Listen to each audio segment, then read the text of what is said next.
Hello friends, welcome back to our YouTube channel exam fact academy. तो आज की इस क्लास में हम पढ़ना शुरू करेंगे सोनीपत डिस्ट्रिक्ट के बारे में। जैसा कि आपको पता है, इससे पहले मैं आपको बहुत सारी डिस्ट्रिक्ट पढ़ा चुकी हूं और इससे पहले मैंने आपको कुरुक्षेत्र डिस्ट्रिक्ट के बारे में पढ़ाया था, लेकिन आज हम जानने वाले हैं सोनीपत डिस्ट्रिक्ट के बारे में। ये आपकी कोई भी आप एग्ज़ाम दे रहे हैं सभी के पॉइंट ऑफ व्यू से इम्पॉर्टेंट रहेगी। अगर आपने हमारी पहले वाली क्लासेस नहीं देखी हैं तो आप प्ले लिस्ट बनी हुई है, वहाँ से जाकर आप हमारी पहले वाली क्लासेस देख सकते हैं।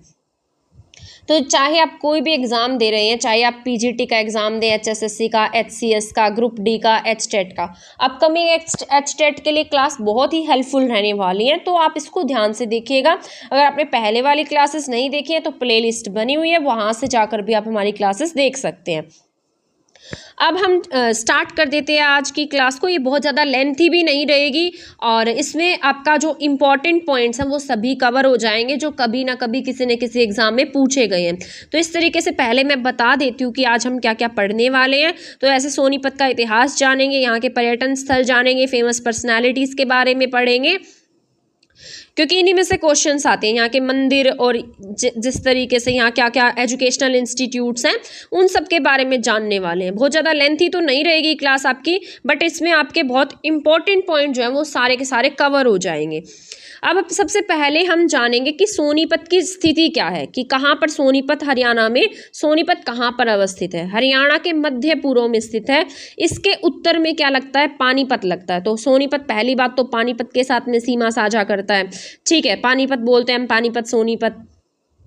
इसके साथ साथ इसके पश्चिम में क्या है, जींद जो जिला है वो सीमा साझा करता है, ठीक है। इसके साथ साथ पश्चिम में क्या है, जींद है, और दक्षिण की बात की जाए तो रोहतक और झज्जर इसके दक्षिण दिशा में सीमा बनाते हैं।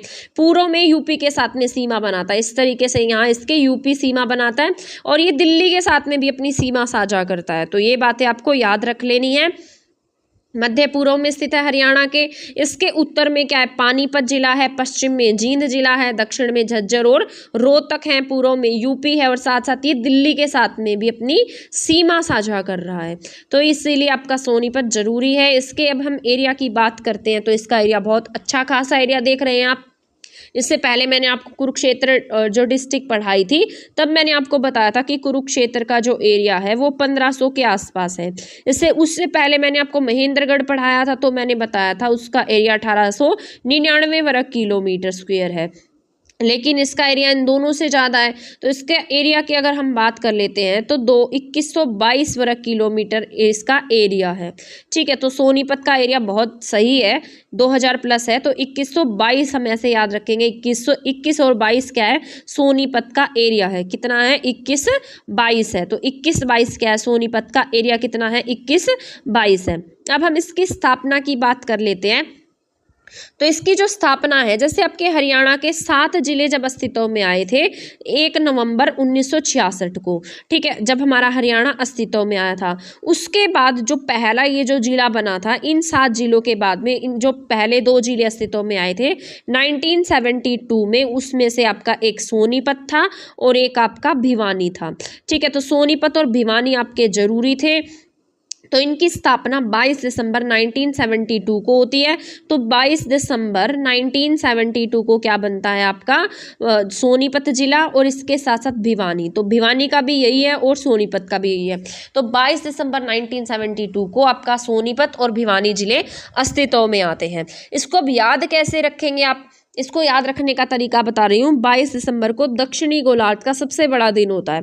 तो जिस दिन सबसे बड़ा दिन होगा उस दिन आपकी सबसे बड़ी डिस्ट्रिक्ट बनी। पर अब तो ये आपकी सबसे बड़ी डिस्ट्रिक्ट हम नहीं कह सकते, क्योंकि अब जो चरखी दादरी है ना वो इससे अलग हो गया है, और इससे अलग होने के बाद में अब आपका सिरसा सबसे बड़ी डिस्ट्रिक्ट में आ गया। बट याद करने का तरीका याद कर लेना ऐसे ही। तो सबसे बड़े दिन के दिन 2 डिस्ट्रिक्ट बनी है, सोनीपत और भिवानी, तो ऐसे आपको याद हो जाएगा। ठीक है, इसके बाद हम इसके उपमंडल की बात कर लेते हैं। उपमंडल में यहाँ पर सोनीपत खुद उपमंडल है इसका, सोनीपत तहसील भी है, इसके साथ साथ गोहाना है, इसके साथ साथ गन्नौर है। अभी आपने सुना होगा कि गोहाना को नई डिस्ट्रिक्ट बनाने की बातें चल रही हैं। गन्नौर है, खरखोदा है। खरखोदा इसलिए इंपॉर्टेंट है क्योंकि ये SC रिजर्व सीट है। मैंने हरियाणा की सारी पॉलिटिक्स आपको पढ़ाई हुई है। ठीक है, तो उसमें भी मैंने आपको सारी की सारी SC रिजर्व सीट पढ़ा रखी है, याद भी करवा रखी है। तो SC रिजर्व सीट कौन सी है? यहाँ की खरखोदा है। अब हम इसकी तहसीलों की बात कर लेते हैं। तो इसकी तहसील में सोनीपत तहसील है, गन्नौर है, गोहाना है और खरखोदा है। खरखोदा क्या है? SC रिजर्व सीट है। इसके बाद उप तहसील की बात करेंगे तो खानपुर कला है। खानपुर कला इसलिए फेमस है, आप बताएंगे खानपुर कला में क्या है। ठीक है, तो मैं नहीं बताऊंगी आपको, आपको बताना है खानपुर कला में क्या है। इसके साथ साथ राई है। राई भी इम्पोर्टेंट है क्योंकि यहाँ पर फूड पार्क स्थापित किया गया है। आगे इसी से रिलेटेड एक क्वेश्चन आएगा जो मैं आगे आपको एक्सप्लेन कर दूंगी।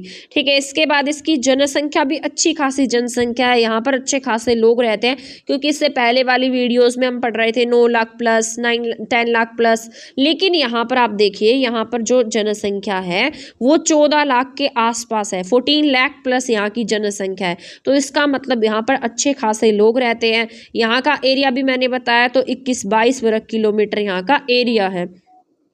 अब हम जन घनत्व की बात करते हैं तो 683 व्यक्ति प्रति वर्ग किलोमीटर एरिया में यहाँ का जन घनत्व है। लिंगानुपात की बात करेंगे तो 856 है। ठीक है, कुरुक्षेत्र का लिंगानुपात मैंने बताया था 888 है। ठीक है, और वहाँ की साक्षरता दर 74 या 5 के आसपास थी, लेकिन यहाँ की जो साक्षरता दर है वो देख रहे हैं आप, अच्छी खासे पढ़े लिखे लोग हैं। 79% या 80% के आसपास आप लगा सकते हैं। तो 79% या 80% के आसपास लोग यहाँ पर पढ़े लिखे हैं। ठीक है, तो ये जो डाटा होता है ना, ये आपको अच्छे से याद करना होता है। तो इसका एरिया मैंने बताया 21-22, स्थापना भी हमने जानी है 22 दिसंबर सबसे बड़ा दिन, तो 1972। 22 ऐसे याद रखना, 22-12-72 याद हो जाएगा। सब में 2-2 का आंकड़ा है, 22-12-72। ठीक है, तो 22-12-72 को क्या बनता है आपका? सोनीपत बनता है। ठीक है, तो 22-12-72 को सोनीपत, और कौन से डिस्ट्रिक्ट फॉर्मेशन में आती है? भिवानी। तो याद करने का तरीका हो गया 22-12-72। इसके बाद हमने जाना है इसके जनसंख्या 14 लाख प्लस है, जन घनत्व 683 है, लिंगानुपात 856 है और साक्षरता दर 80% के आसपास, यानी कि 79% पढ़े लिखे लोग यहाँ पर रहते हैं। इसके बाद हम जान लेते हैं सोनीपत के इतिहास के बारे में। सोनीपत का जो नाम है, इसकी उत्पत्ति कहाँ से हुई है, ये कहाँ से फॉर्मेशन हुआ है इसका? तो ये ना सोनप्रस्थ से इसकी उत्पत्ति हुई है। ये ना संस्कृत भाषा का शब्द है सोनप्रस्थ, जिसका अर्थ होता है सोने की नगरी या सुनहरी नगरी। तो इसीलिए से हम क्या कहते हैं? स्वर्णप्रस्थ के नाम से भी जानते हैं, जो सुनहरी नगरी या गोल्डन सिटी भी हम सोनीपत को कह देते हैं कि ये क्या है? हमारी गोल्डन सिटी है। लेकिन गोल्डन सिटी जैसा मंदिर कहाँ बनाया गया है? वो हमारे जींद में है। ठीक है, लेकिन गोल्डन सिटी की अगर हम बात करें तो ये आपका सोनीपत है। सोनीपत क्या है? आपका गोल्डन सिटी है। प्रसिद्ध 5 स्थलों में से सोनप्रस्थ एक है। आपको पता होगा कि इन 5 स्थानों के लिए जो महाभारत का युद्ध लड़ा गया था, तो यहाँ इनमें से जो, जैसे इंद्रप्रस्थ था जो आज की दिल्ली है, पर्णप्रस्थ था, इसके साथ साथ तालपत था, बागपत था, ये दोनों तो यूपी के हैं। इसके साथ साथ सोनप्रस्थ था। तो आपके सोनप्रस्थ और पानप्रस्थ तो आपके हरियाणा में ही थे। इंद्रप्रस्थ क्या था? आज की आपकी दिल्ली जो है वो क्या है? इंद्रप्रस्थ है। ठीक है, तो ये 5 इलाके थे जिनके लिए इनकी जो महाभारत वगैरह की लड़ाइयाँ हुई थी। इसके साथ साथ जो ये सोनप्रस्थ है, ये 5 प्रसिद्ध स्थलों में से एक है। ठीक है, युधिष्ठिर ने इस नगर की दुर्योधन से क्या की थी? मांग की थी। इन नगरों की क्या की? युधिष्ठिर ने मतलब दुर्योधन को कहा था कि हमें ये वाले नगर दे दो, क्योंकि जब ये स्टार्टिंग में आए थे तो यहाँ पर कुछ भी नहीं था, सिर्फ जंगल थे। इन्होंने इसे साफ किया, इसको जो जंगल थे उन्हें काट कर अच्छे ये नगर स्थापित किए थे। इसके बाद ऐतिहासिक स्थलों में यहाँ पर मामू भांजा नामक मकबरा है, जो कि हिंदू मुस्लिम एकता का प्रतीक है। 1871 में उत्खनन के दौरान यहाँ पर हर्षवर्धन के सिक्के प्राप्त हुए थे। ठीक है, तो ये आपको याद रखना। तो यहाँ से हर्षवर्धन की ताम्रकालीन मुद्राएं मिली हैं। तो ये बहुत बार एग्जाम में पूछा गया है। तो ताम्रकालीन मुद्राएं उसकी कहाँ से मिली हैं? हर्षवर्धन की सोनीपत से मिली हैं। ठीक है, यहाँ पर जो प्राचीन मामू भांजा की दरगाह है वो भी क्या है? बहुत फेमस है। 1880 में यहाँ पर क्या शुरू किया गया, रेल मार्ग शुरू कर दिया गया था। ठीक है, अब हम बात कर लेते हैं यहाँ के फेमस पर्यटन स्थल की। यहाँ पर शंभूनाथ नहारी सोनीपत में है। ये इसका नाम शंभूनाथ है। तो हजारों साल पहले एक राजा हुए थे जिनका नाम था सालवान। सालवान मतलब राजा थे सालवान। उनके बाबा पूर्णमल जिन्होंने शालकोट पर शासन किया था, वे यहाँ पर किस लिए आए थे, मतलब आध्यात्मिक ध्यान के लिए आए थे, ज्ञान प्राप्त करने के लिए यहाँ पर रुके थे। तो इसीलिए क्या फेमस है आपका, शंभूनाथ नहारी गाँव में है, सोनीपत में है। शंभूनाथ प्लेस है एक, जो राजा सालवान के बाबा थे पूर्णमल, वो यहाँ पर आकर रुके थे और इन्होंने यहाँ पर आध्यात्मिक ध्यान किया था, मतलब ज्ञान प्राप्ति के लिए आए थे। इसके साथ साथ सोनीपत में सतकुंभा तीर्थ स्थल है, ये भी आपका फेमस है। इसके बाद यहाँ पर प्राचीन माँ काली का मंदिर है जो आपका 6000 वर्ष पुराना मंदिर है। इसके बाद मोस्ट इम्पोर्टेंट है सोनीपत के एजुकेशनल इंस्टीट्यूट, क्योंकि आपका जो सोनीपत है उसे हम एजुकेशन सिटी के नाम से जानते हैं। एजुकेशन हब आपका रोहतक है, लेकिन जो आपकी एजुकेशन सिटी है वो सोनीपत है। सोनीपत पे बहुत बड़ी मात्रा में एजुकेशनल इंस्टीट्यूट स्थापित किए गए हैं और अब भी यहाँ पर एजुकेशन से रिलेटेड और अदर काम जो हैं वो होते रहते हैं। अभी यहाँ पर जो ये आपका सोनीपत है, यहाँ पर एक मारुति का बड़ा प्लांट भी लगाया गया था, तो वो भी बहुत फेमस हुआ था, वो अभी रिसेंट का टॉपिक था। तो यहाँ पर सबसे फेमस जो है वो आपके भगत फूल सिंह महिला विश्वविद्यालय है। ये आपका बहुत बहुत ज़्यादा जरूरी है। अभी मैंने आपको बताया था खानपुर कला में क्या है, तो वो खानपुर कला में क्या है आपके BPS है, यानी कि भगत फूल सिंह महिला विश्वविद्यालय है। तो ये 18 अगस्त 2006 को स्थापित किया गया था। 2006 में इसे इसलिए स्थापित किया गया क्योंकि 2006 को हम बालिका वर्ष के रूप में मनाते हैं। ठीक है, तो उत्तर भारत का प्रथम महिला विश्वविद्यालय कहाँ पर है, ये आपके खानपुर कला सोनीपत में है। इसके बाद हम बात कर लेते हैं दीनबंधु छोटूराम विश्वविद्यालय की। इसे हम डी क्रस्ट के नाम से भी जानते हैं।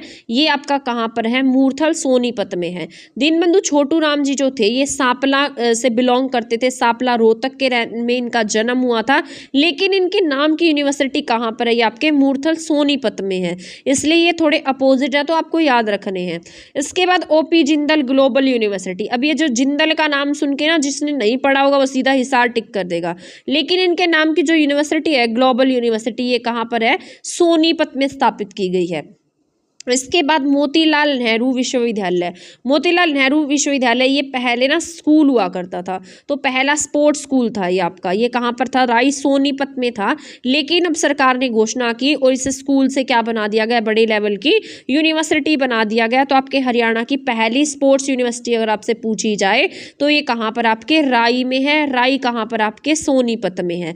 ठीक है, इसके वाइस चांसलर की अगर हम बात करें तो इसके वाइस चांसलर आपके कपिल देव हैं। कपिल देव जिन्हें हम हरियाणा हरिकेन के नाम से जानते हैं। 1983 में इन्होंने हरियाणा को इंडिया को वर्ल्ड कप जिताया था। ये वैसे हमारे हरियाणा से नहीं है, चंडीगढ़ से हैं, लेकिन फिर भी हमने इन्हें सम्मान देने के लिए उपाधि दे रखी है जिसका नाम क्या है, हरियाणा हरिकेन है। और ये क्या है, स्कूल के वाइस चांसलर हैं। ठीक है, तो ये आपको याद रख लेना, इंपॉर्टेंट है ये आपके एग्जाम के लिए। इसके बाद हम चलते हैं नेक्स्ट पॉइंट पर। यहाँ पर BR अम्बेडकर लॉ यूनिवर्सिटी स्थापित की गई है, तो ये भी आपके कहाँ पर है, सोनीपत में। तो ये आपके हरियाणा की पहली लॉ यूनिवर्सिटी हम इसे कह सकते हैं। ठीक है, तो ये भी क्या है, हरियाणा की पहली लॉ यूनिवर्सिटी है। और पहला ही लॉ जो स्पोर्ट्स स्कूल है वो भी कहाँ पर स्थापित किया जा रहा है, आपके सोनीपत में।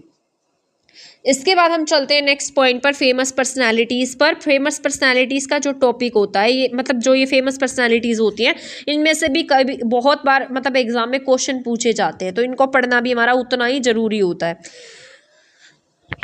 सॉरी,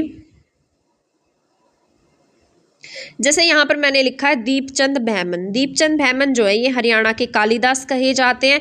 इनका जो बचपन का नाम था वो क्या था, छाजूराम था।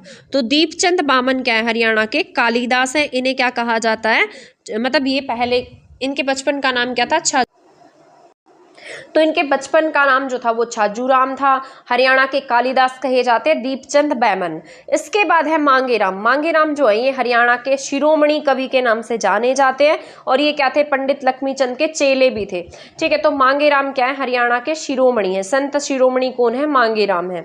इसके बाद यहाँ पर है पंडित लक्ष्मीचंद। पंडित लक्ष्मीचंद मोस्ट इंपॉर्टेंट है। इनका जन्म भी कहाँ पर हुआ है, सोनीपत में हुआ है और ये बहुत बड़े सांगी थे। हरियाणा के शेक्सपियर कहे जाते हैं ये। ठीक है, हरियाणा के तानसेन कहे जाते हैं, सूर्य कवि कहे जाते हैं। इनके गुरु का नाम क्या था, टिक्काराम जो था वो इनके गुरु का नाम था। तो पंडित लक्ष्मीचंद जो है वो हरियाणा के शेक्सपियर हैं, सूर्य कवि हैं, तानसेन है। तो ये बहुत इंपॉर्टेंट है। इसके बाद है तुलेराम सांगी, भी सोनीपत से बिलोंग करते थे। बाजे भगत भी जो थे वो भी सोनीपत से बिलोंग करते थे, तो इसलिए इंपॉर्टेंट हो जाते हैं।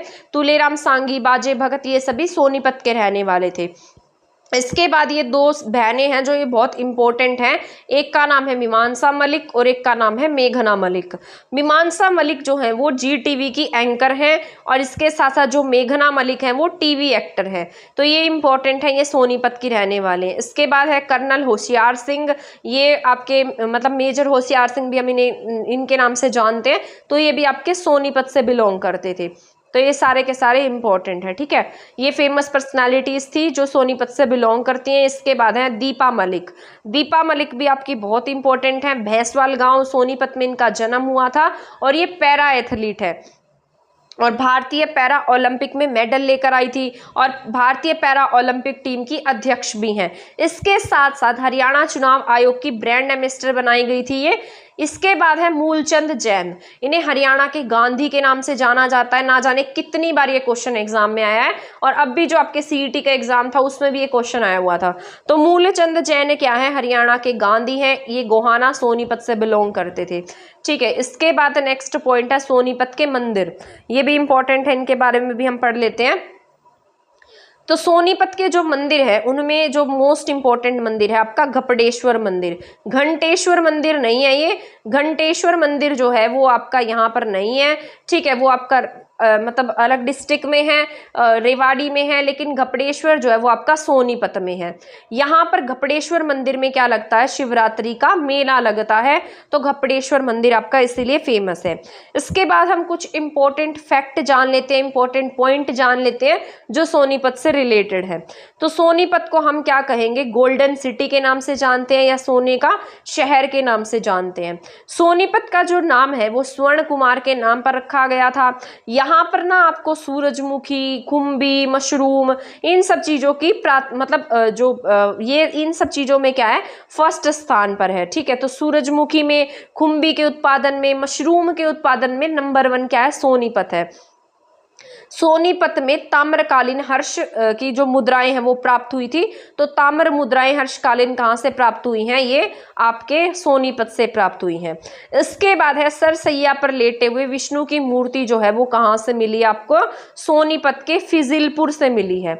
तो सरसैया पर लेटे हुए विष्णु कहाँ से मिले हैं, ये भी आपके सोनीपत से मिले हैं, फिजिलपुर सोनीपत से। इसके बाद जो गोहाना है, गोहाना में जो विद्रोह हुआ था, धार्मिक विद्रोह की बात की जाए तो ये फिरोज शाह तुगलक के समय में धार्मिक विद्रोह हुए, जो ये गोहाना के मंदिरों के विद्रोह के नाम से भी जाने जाते हैं। तो ये किसके समय में हुए, फिरोज शाह तुगलक के समय में हुए। ऐसा कहा जाता है कि जो फिरोज शाह तुगलक है उसने गोहाना मंदिर में जो पूजा कर रहे थे हिंदू, उनके हाथों को कटवा दिया था। इसके बाद गन्नौर सोनीपत में क्या है, इंटरनेशनल लेवल की फल और सब्जी मंडी स्थापित की गई है। तो ये इंपॉर्टेंट है आपका। ठीक है, तो गन्नौर में क्या है, इंटरनेशनल लेवल की क्या बनाई गई है, फल और सब्जी मंडी स्थापित की गई है। यहाँ पर आपने देखा होगा एटलस साइकिल थी, मिल्टन साइकिल थी, लेकिन आज तो ये जो फैक्ट्रीज हैं यहाँ पर बंद पड़ी हैं, लेकिन 1951 में इसको स्थापित किया गया था। एटलस साइकिल उद्योग के नाम से ये जानी जाती है। ट्रिपल आईटी कहां पर है, किल्होड़त गांव में है। ठीक है, तो ये भी आपका इंपॉर्टेंट है, इंफॉर्मेशन टेक्नोलॉजी से रिलेटेड है ये भी किल्होड़त गांव कहां पर है, सोनीपत में है। इसके बाद है सोनीपत को हम एजुकेशन सिटी के नाम से जानते हैं क्योंकि यहाँ पर बहुत सारे एजुकेशनल इंस्टीट्यूट स्थापित किए जा रहे हैं।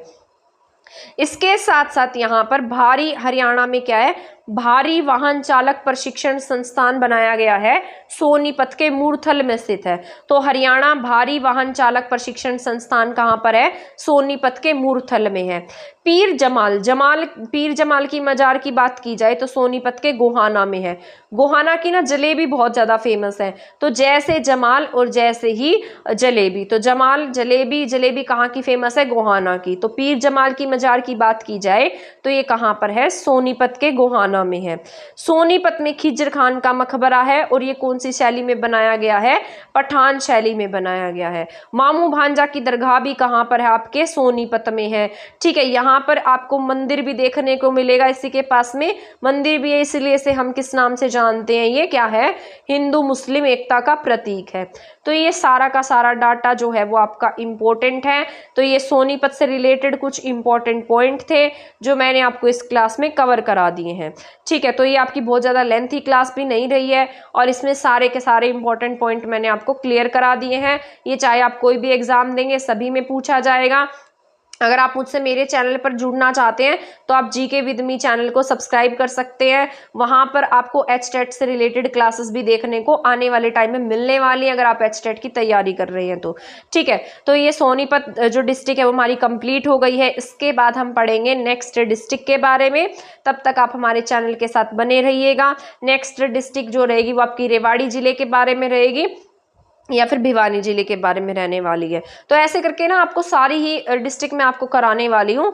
आपके एग्जाम से पहले आपकी जो HPSC PGT का एग्जाम होने वाला है उससे पहले आपको एक मतलब सारी डिस्ट्रिक्ट्स जो है वो आपकी कवर हो जाएंगी। तो तब तक आप हमारे चैनल के साथ बने रहिएगा। मिलेंगे अब हम नेक्स्ट क्लास में नेक्स्ट टॉपिक्स के साथ, नेक्स्ट डिस्ट्रिक्ट के साथ। तब तक आप हमारे चैनल के साथ बने रहिए। अगर आपने हमारा चैनल सब्सक्राइब नहीं किया है तो आप इसे सब्सक्राइब कर सकते हैं, और अगर आपने मान लो चैनल को शेयर आपने हमारी वीडियो शेयर नहीं की है तो आप हमारी वीडियो को शेयर भी कर सकते हैं। मिलेंगे नेक्स्ट क्लास में नेक्स्ट टॉपिक के साथ। तब तक के लिए थैंक यू, धन्यवाद।